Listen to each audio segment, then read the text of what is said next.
The Assassin.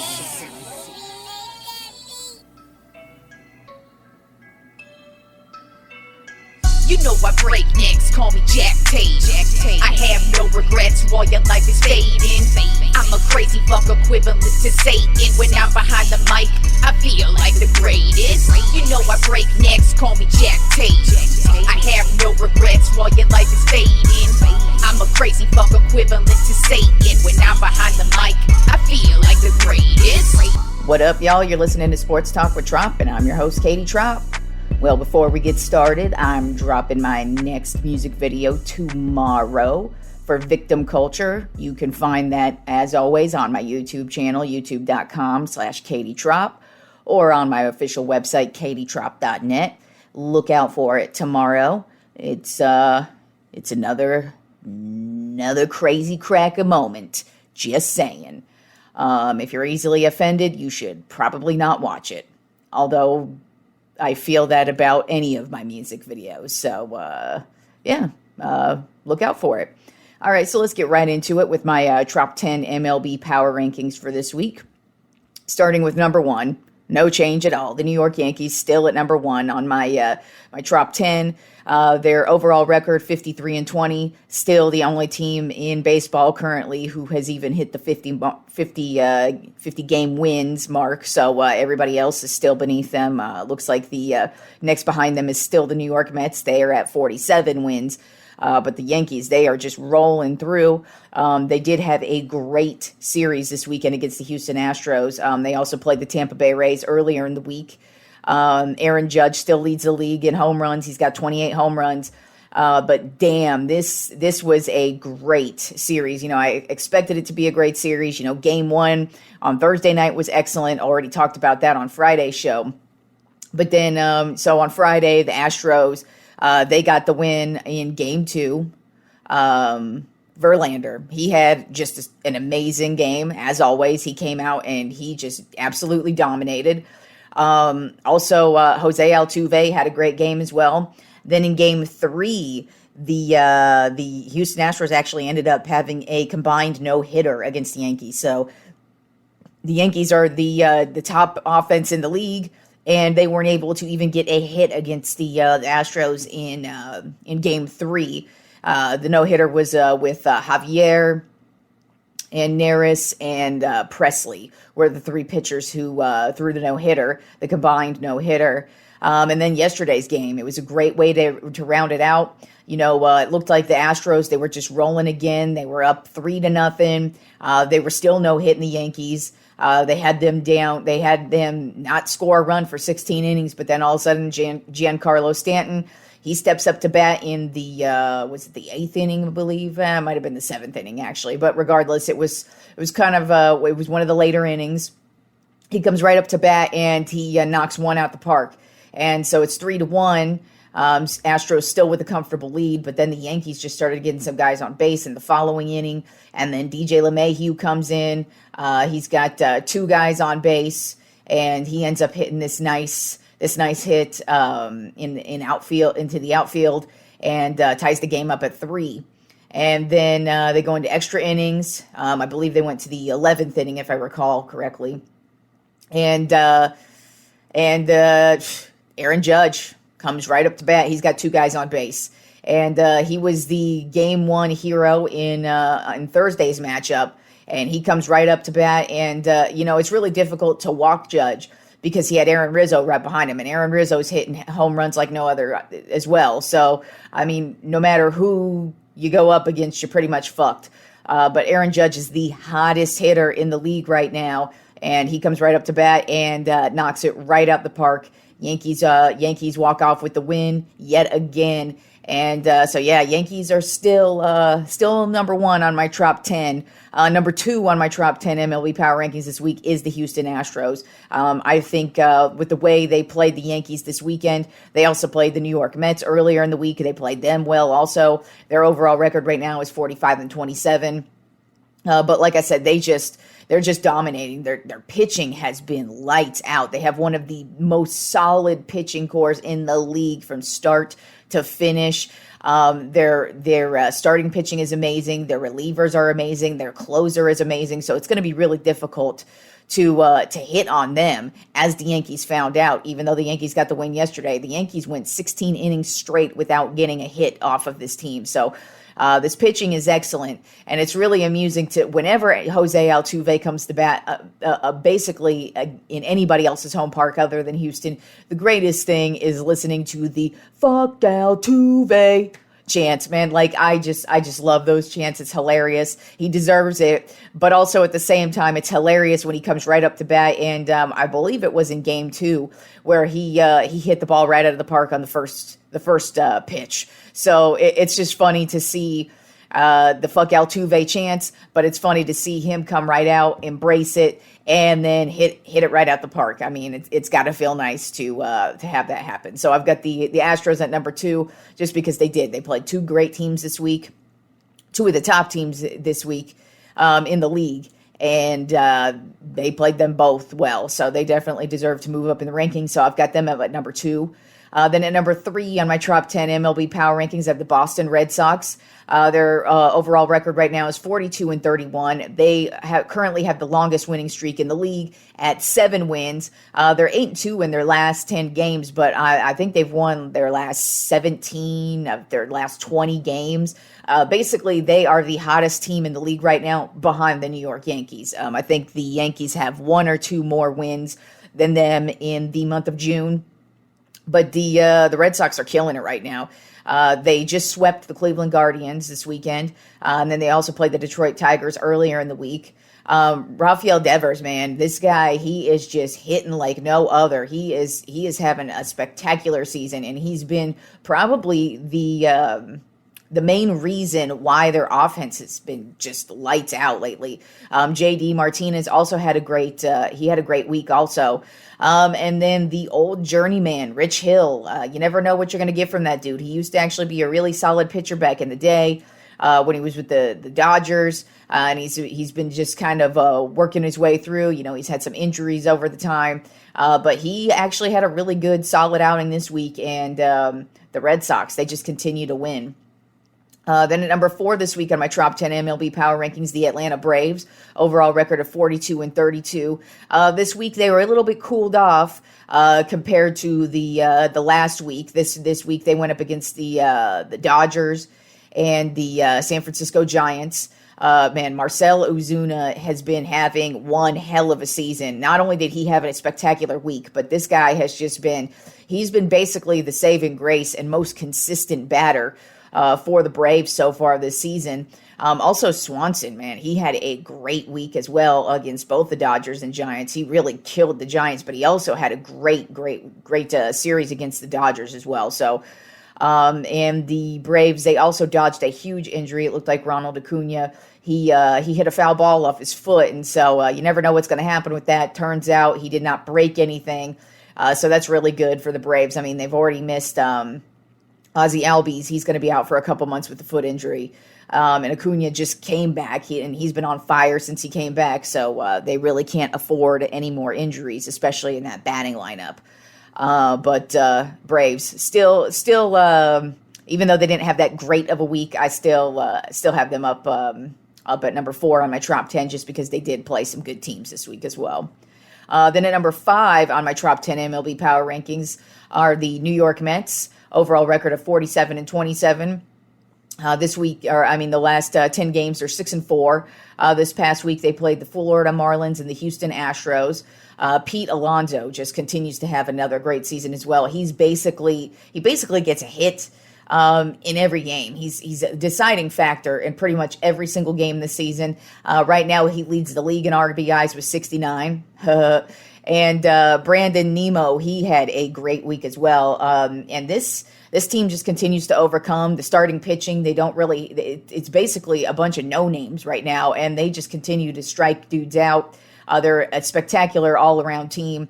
Defensively, they're playing great, and offensively, obviously, they're playing great as well. So I've got the Mets at number 5. Then at number 6 on my Tropp 10 MLB Power Rankings have the Milwaukee Brewers. Overall record of 42-33, 7-3 in their last 10 games. This past week they played the Toronto Blue Jays and the St. Louis Cardinals. And Rowdy Tellez, man, he just had a great game yesterday, especially. He hit 2 home runs in one game. But really, just he had a good week overall. He's a very streaky hitter. The last week before this one, he was pretty cold. But this week he really turned it on, and it was a big reason why the Brewers are back to where they are. Just because the Brewers, they did have a down couple of weeks, but now they seem to be back into the groove. Also, Andrew McCutchen, it seemed like you didn't know what you were going to get from the dude, if he was done, if injuries had just caught up to him, and he just was not going to be the same player. And he's actually been a real nice piece in addition to what the Milwaukee Brewers are doing this year, not only behind the plate with the bat and scoring some plays, but defensively, Andrew McCutchen's been the dude. So look out for what the Brewers are doing, and they lead their division right now currently. Then at number 7 on my Tropp 10 MLB Power Rankings, the stupid-ass Dodgers. They're back in the top 10. They are overall record of 45-26, 7-3 in their last 10 games. This past week, they played the Atlanta Braves and the Cincinnati Reds. Actually, Freddie Freeman, this was the first time he was back in Atlanta. He got his World Series ring. And he also got a great standing ovation, which he 100% deserved because, Freddie Freeman, he was drafted by the Braves. He won an MVP with them. He finally won a World Series last year with them. He's been the catalyst of that team for many seasons since the day he was drafted. It was tough for him to leave the Braves, but I mean, you got to do what you got to do. But the Dodgers actually played really, really well in that series. Also, Tony Gonsolin, he is basically the top pitcher in the league right now. He has 9 wins, 0 losses, and has a 158 ERA. Jesus Christ, couldn't spit that one out. And then also Trey Turner, he still continues to dominate as well. And Dodgers had a great week, and they are still number 1 in the NL West as well, which pisses me the fuck off. All right, and at number 8 on my Tropp 10 MLB Power Rankings, I have the Philadelphia Phillies. Didn't really think I was going to see them anywhere near my Tropp 10, especially after they fired their manager earlier in the season. But they actually have really turned it around since they kicked Girardi to the curb. Right now, their overall record is 39-35. You'll notice this is actually the third NL East team in my Tropp 10 this week. I had the Mets and the Braves earlier in my Tropp 10, and now I've got the Phillies. They're 6-4 in their last 10 games. This past week, they played the San Diego Padres and the Texas Rangers. Kyle Schwarber, man, this guy has been probably their best pickup. Well, I don't know. Castellanos has been good as well. But Schwarber, he really hasn't cooled off. He's been hitting them out the park. He's got 21 home runs on the season currently.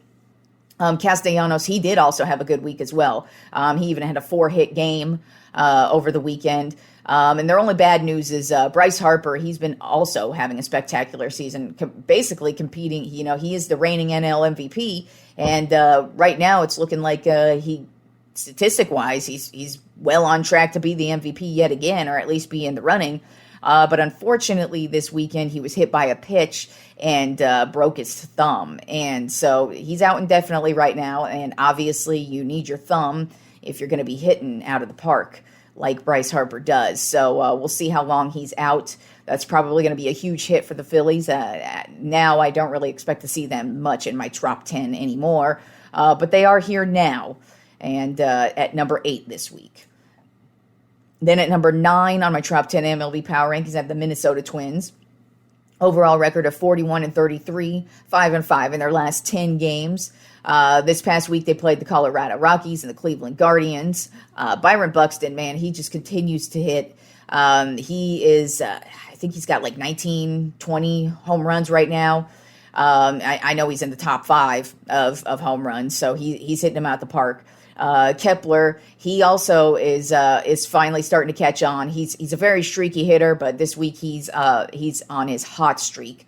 And Gio Urshela, man, he just continues to be a great move that the Twins made this offseason, and he's really made a huge difference, not only behind the plate offensively, but he is just he's making some big plays on the defensive side of the ball as well.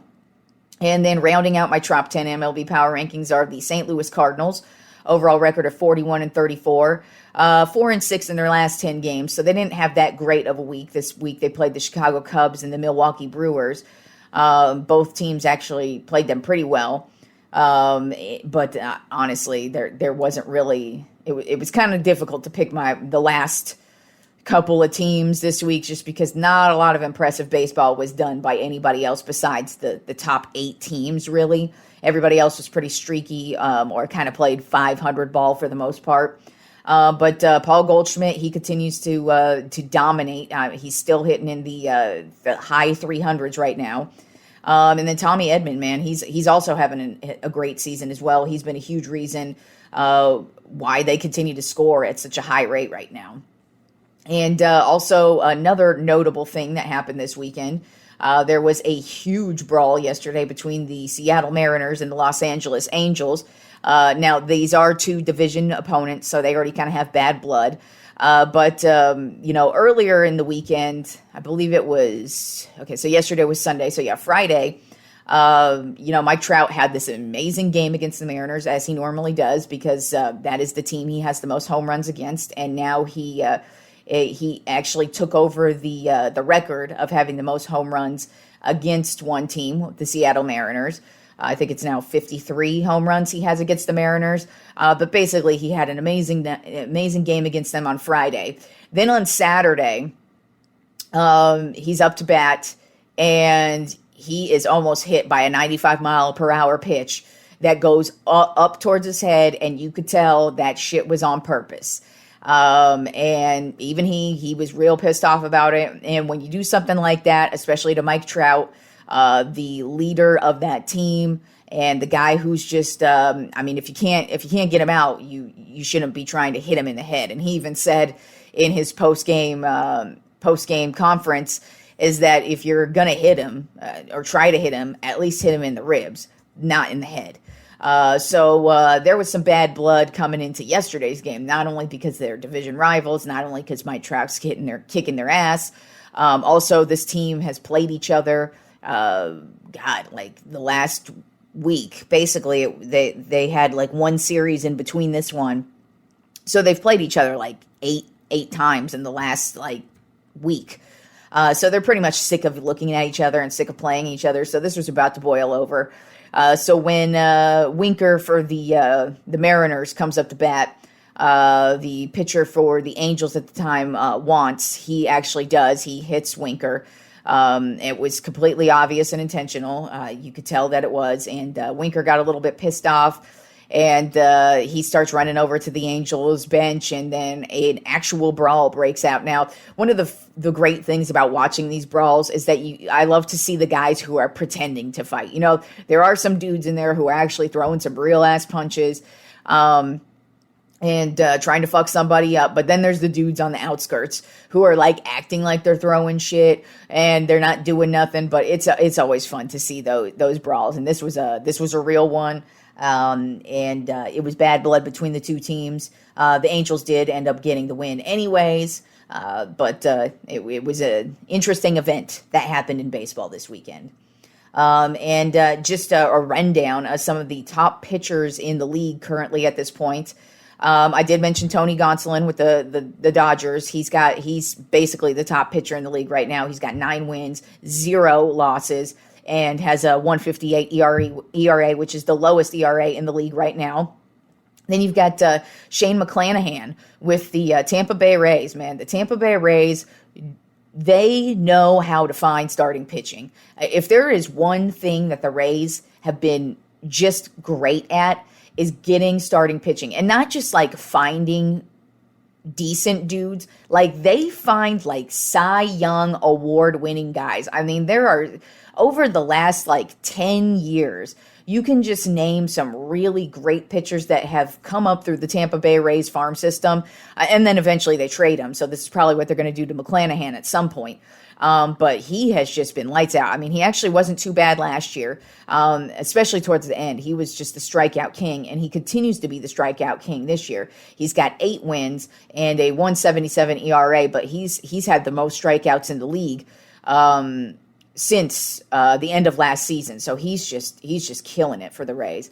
Then you also have Sandy Alcantara, who's just kind of come out of nowhere for the Florida Marlins. He's got 7 wins on the season with a 1.95 ERA, and basically Alcantara has been in the top 5 for the lowest ERA all season long. He actually started out as the lowest ERA, I want to say, for like the first month of the season, and now it's, of course, kind of shifted a little bit because now there's more games played and more things going on. But Alcantara, he's just had a solid season for the Florida Marlins. Then you have Martin Perez, who, for the Texas Rangers. He's another guy who's kind of come out of nowhere. You didn't really see dominating. Right now, he's got 5 wins with a 1.96 ERA.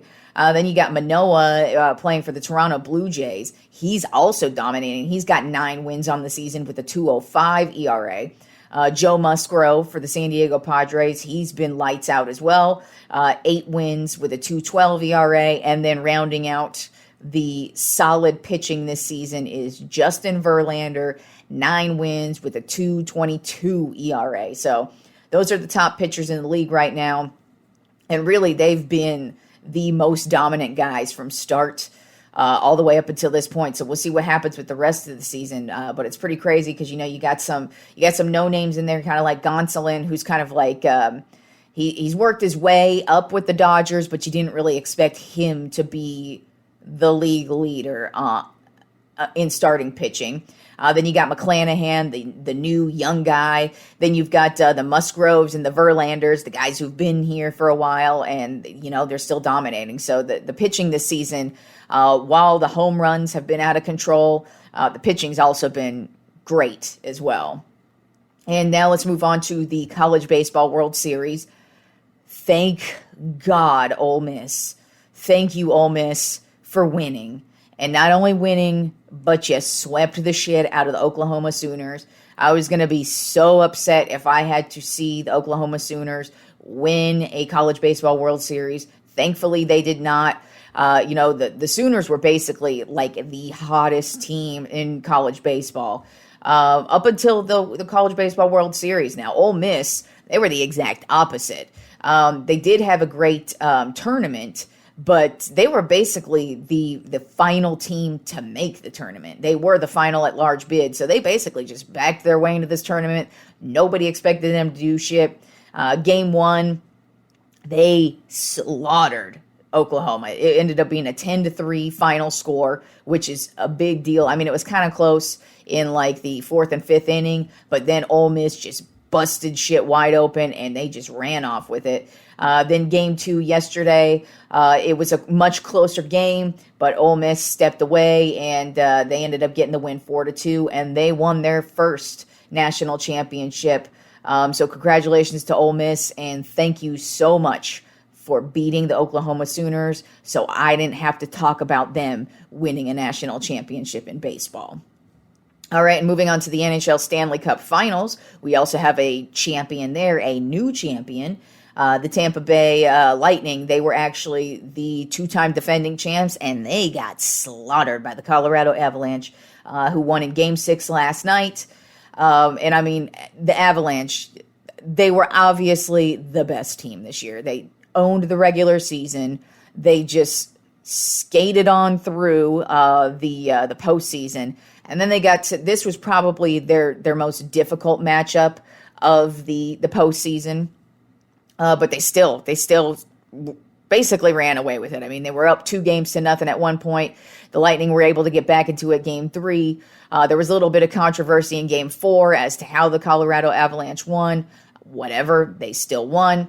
And then the Lightning ended up getting another win. And so we ended up getting to Game 6, and Avalanche just absolutely dominated last night. and their MVP ended up being Kale Mocker, I think is how you say his last name. I could be wrong. But he had 29 points in 20 games throughout this playoff series, so obviously he deserved it. The star for the Avalanche, Nate McKinnon, basically the captain of their team. He didn't really have a great finals appearance, but in Game 6 last night, he actually ended up with 2 scores, and he came up big when they needed him. So congratulations to the Colorado Avalanche on their 3rd Stanley Cup Finals of all time. Their first in like 19, 20 years, something like that. So they ended up taking out the defending champs. So they are now the new Stanley Cup Finals champions. And just a little bit of NFL news. Not much going on in the NFL. They did announce that we're basically a month away from training camps. Basically, the majority of the training camps start on July 26th or in that range. So that week is when they start. And so yeah, we're about a month out. So with that being said, we do still have some pretty decent free agents left on the market. We've got Odell Beckham Jr., who's still out there, the wide receiver, who just spent the last half of the season with the Los Angeles Rams, won a Super Bowl with them. But he did tear his ACL in the Super Bowl, so there's a good chance that he's going to be missing at least the first month or 2 of the season. So it's not really shocking. He's still out there. I'm sure he's going to be picked up in not too long, just because he is... when healthy, he's a solid receiver, and he doesn't need to be the number 1 guy anymore. If he ends up being your number 2 or number 3 receiver, that's a great number 2 or number 3 to have. Then also left out there is Julio Jones, another good wide receiver. He just spent the last season with the Tennessee Titans. I didn't think that was a good fit. I didn't think it was going to be a good fit from the start, and it did not end up being a good fit. So, but I still think Julio Jones, he's a solid receiver. He used to be the best receiver in the league. So we'll see where he ends up as well. Once again, I feel it's the same thing with Odell Beckham Jr. Julio can definitely come in as a number 2 or number 3 guy, and you are golden with that as your number 2 or number 3. Then you also have the offensive tackle, Dwayne Brown, who's still out there. He just spent his career with the Seattle Seahawks. He did have a down year last year, but he switched from, I believe, from right to left or left to right. I can't recall which side he switched to, but it wasn't the normal side that he played on. Also, the Seahawks were an awful team, so who knows if it was really his fault. But I still think he's a solid offensive lineman, and whoever picks him up is getting a solid player, and it's actually kind of shocking that he's still out there. Then you also have defensive end Justin Houston, who's still out there, and that guy's been a beast wherever he goes.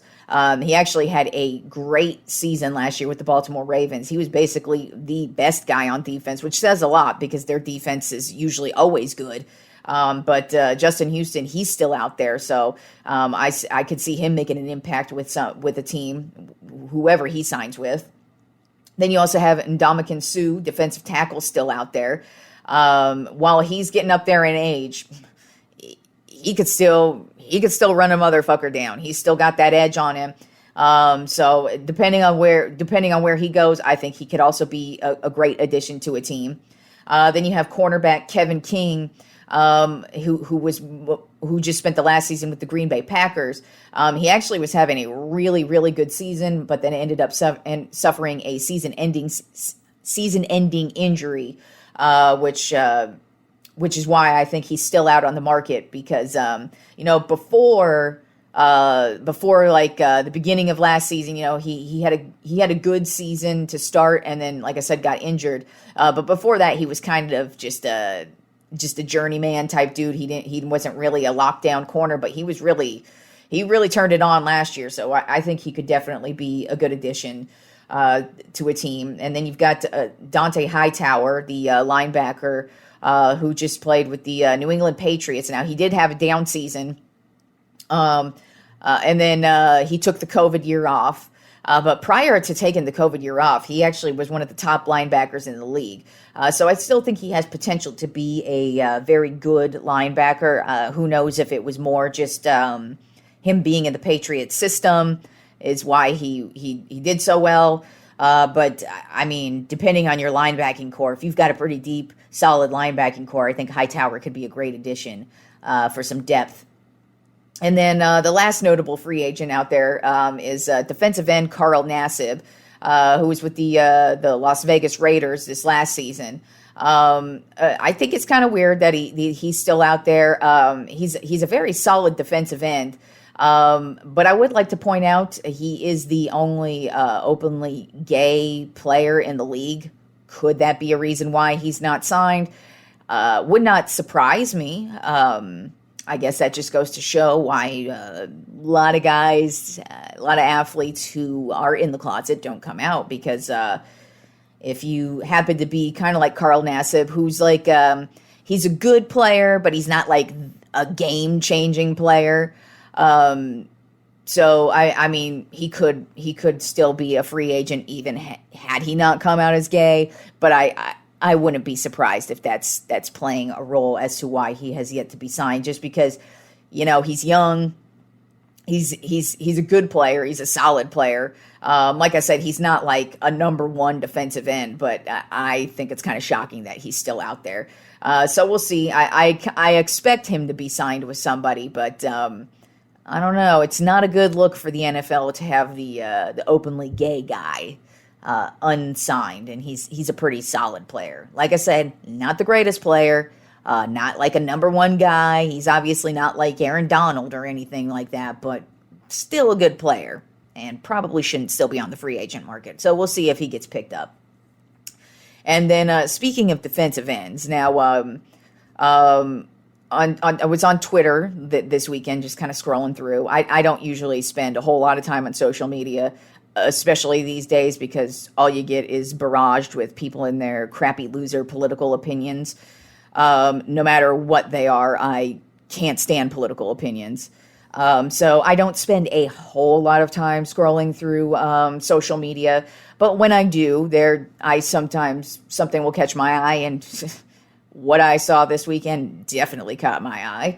I happen to follow JJ Watt on Twitter. I follow him just because I think he's a spectacular player, but also he's fine as hell. And sometimes he will post some thirst trap photos of him, working out or shirtless, and I thank him for that.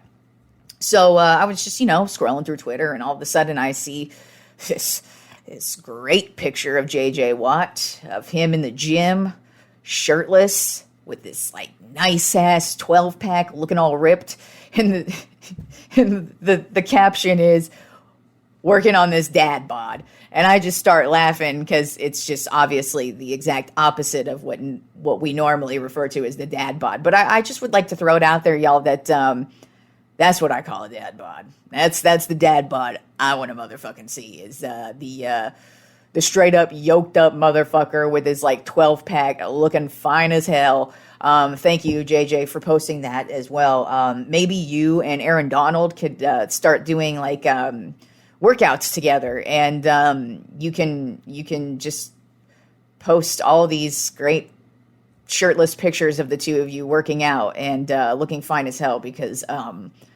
that's what I like most about Twitter and these fine ass athletes being thirst traps on social media. That's the best part about social media right there. Not the political trash, but keep up the good work, JJ. Hopefully you don't get injured next year, but regardless, you are working out. That's for damn sure. All right, and now let's get to Trop 5 list today. Well, since Freddie Freeman, I had mentioned he played the Atlanta Braves this week. He went to Atlanta. It was a homecoming for him. He actually had a pretty good series against them. Nothing where he like had a game winner or any type of thing like that, but that got me thinking. And so today's Trop 5 list is going to be the Trop 5 player performances versus their old teams. So basically I went through, and these guys are not only legends of the game or sport that they're in, but they're just straight up legends. And they're also legends for the team that they left. And some of these were some very impressive performances. So let's start off with number 5. That would be Ken Griffey Jr., one of the greatest baseball players of all time, one of my favorites for sure.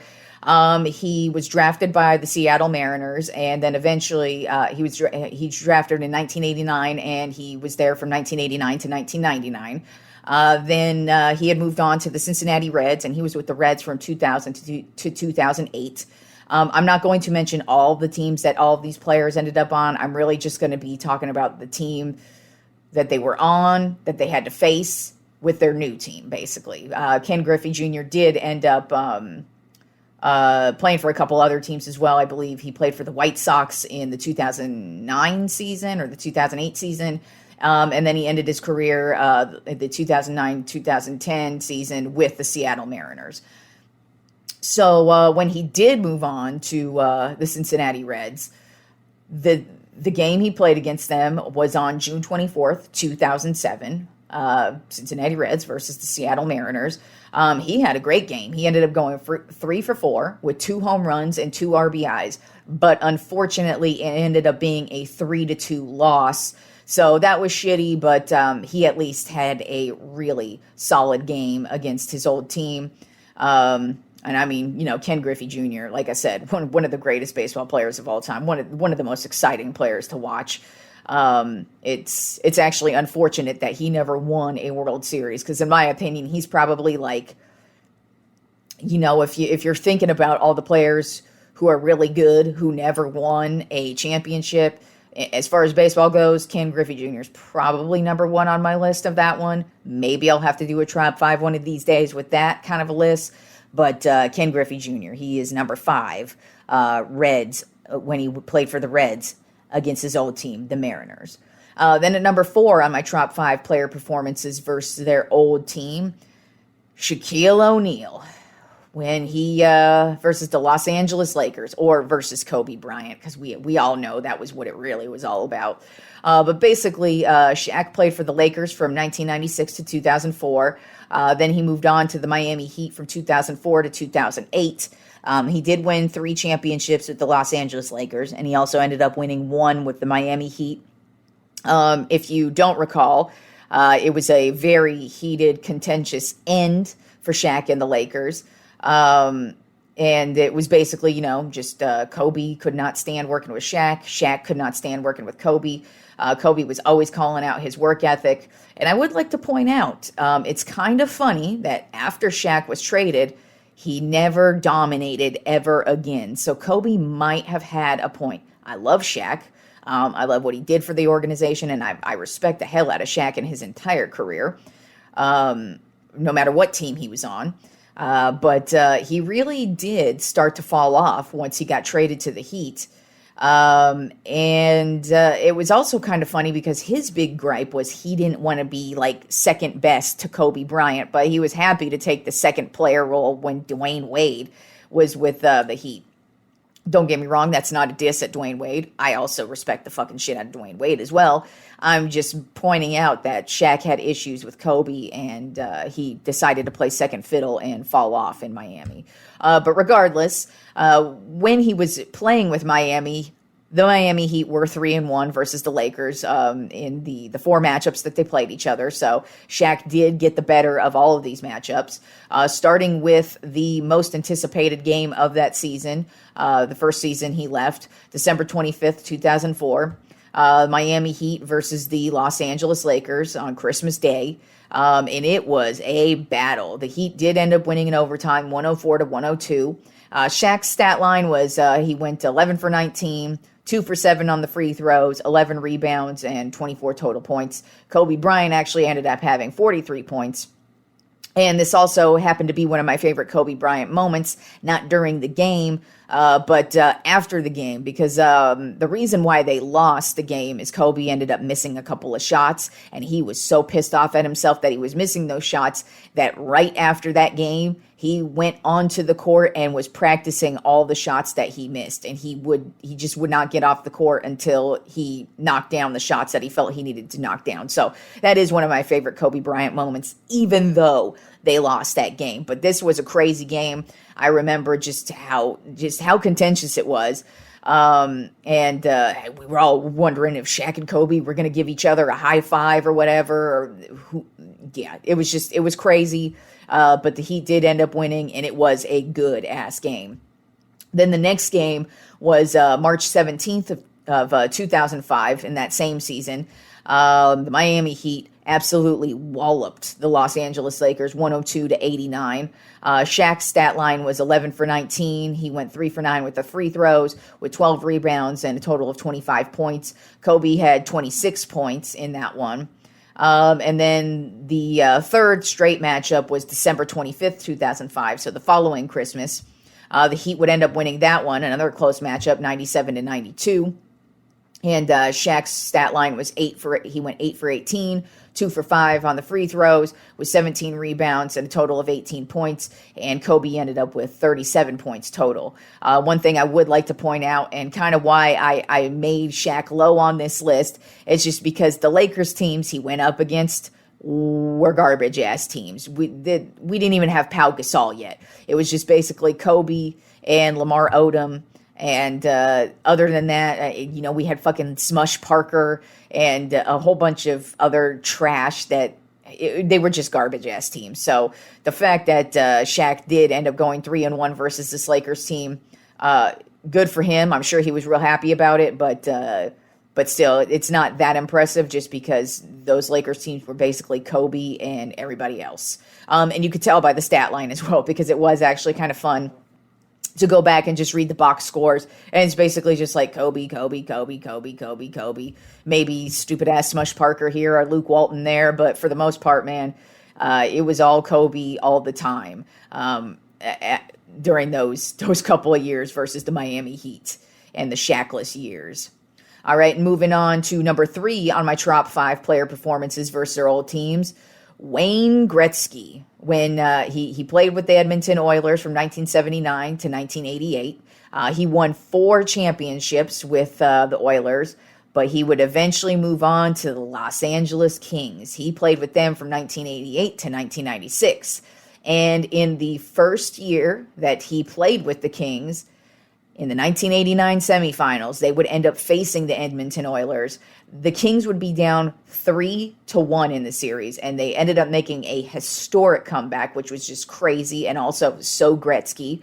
And they would end up winning in 7 games. Now, Gretzky would never win a title with the Kings. His legacy basically is with Edmonton, as it should be. But it definitely was a huge moment for Gretzky to have to come back down 3-1 in the playoffs like that against his old team. Then at number 2 on my top 5 player performances versus their old teams. Now, number 1 and 2, I'm going to keep it real. It was really, really tough for me to pick between these two guys because real talk, when I go off on the stats on what they did, they annihilated their old teams. Also, I wanted to put number 2 and number 1 just because of how legendary this player is. But number 1, he was undefeated against his old team, whereas number 2 is not. So number 2 is Brett Favre.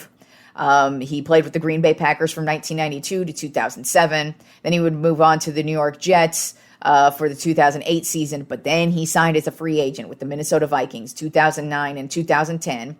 And he did win a Super Bowl with the Green Bay Packers. He won a few MVPs with the Green Bay Packers. He's basically one of the most legendary players the Green Bay Packers have ever had. And for him to go play with the Minnesota Vikings was a big deal. You know, it was a bad end for the Packers and Favre. Basically, the Packers wanted him to retire. He didn't want to retire. They basically forced him into retirement, and that kind of pissed him off. They did end up trading him to the Jets, and then he would end up getting his way and getting a hit in the free agent market, and he went straight for Minnesota because he wanted to face the Packers twice a year. So, of course, this was heavily anticipated. And the first matchup being on October 5th, 2009, and Brett Favre went off. They won the game 30-23. His stat line is he went 24 for 31 for 271 yards and 3 touchdowns. Then they would play each other again, November 1st of 2009, in which the Vikings trounced the Packers 38-26. He went 17 for 28 with 244 yards and 4 touchdowns. So Brett Favre owned them in the 2009 season. This Vikings team would go on. They were the top team in the NFC. They were the number 1 overall seed. They would go on to have a pretty decent playoff run until they went up against the New Orleans Saints, who then would go on to win their first and only Super Bowl that they've ever had. But that first season, Brett Favre was with the Vikings. They were a great team. The 2010 season wasn't as successful. As a matter of fact, the 2 times they played the Packers, they lost. And so that's why I couldn't put him at number 1, because number 1 was 4-0 against his old team. So I got Brett Favre at number 2. So at number 1, on my top 5 player performances versus their old teams, I've got Drew Brees. Drew Brees played with the San Diego Chargers from 2001 to 2005. In the 2005 season, last game of the season, we all knew this was Drew Brees' last season with the Chargers. We all knew they were moving on. But unfortunately, in the last game of the season, Drew Brees would completely just annihilate his rotator cuff, and which is just awful because you're just going into the free agency period. Brees already kind of had like an up and down career with San Diego. And so his free agency was just up in the air just because of what happened with his shoulder. So New Orleans took a chance on him, and they signed him. And he ended up having one of the most legendary careers. Drew Brees we never thought of him as a Hall of Famer when he was with the Chargers. Once he hit New Orleans, everything changed, and he became one of the greatest quarterbacks of all time from his time in New Orleans. So he played with New Orleans from 2006 to 2020. He did win a Super Bowl with New Orleans. And so, like I said, with San Diego, it wasn't a horrible ending, but it wasn't like a happy ending either. They didn't believe in him, and really nobody believed in Drew Brees except for the Saints.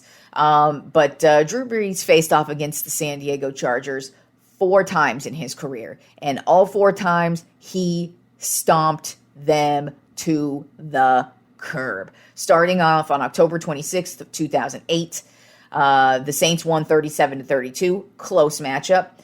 Drew Brees went 30 for 41 with 339 yards and 3 touchdowns. Then on October 7th of 2012, the Saints would win 31-24.